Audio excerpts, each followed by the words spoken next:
Well friends, Lancer's boss shock kit here comes.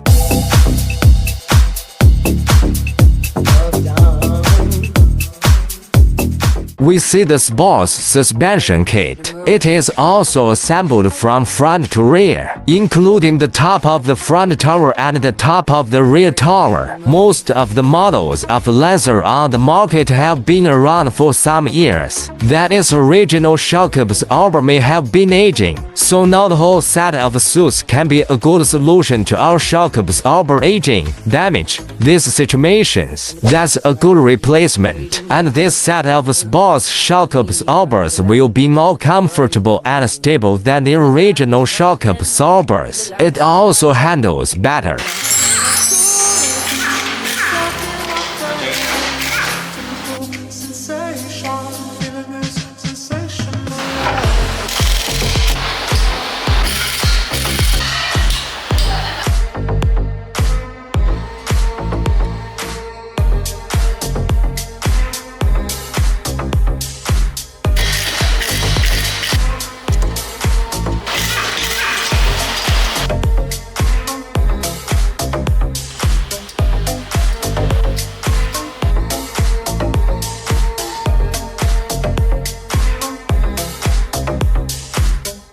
Okay friends, now this Asian shock absorber set has been installed. He installed the height of the shock spring before, that is to say, 2 fingers before and after. The current height of the shock absorber is still the state of 2 fingers before and after. Then the shock spring shock absorber set. Its height has not changed, but its comfort, handling and stability will be significantly improved.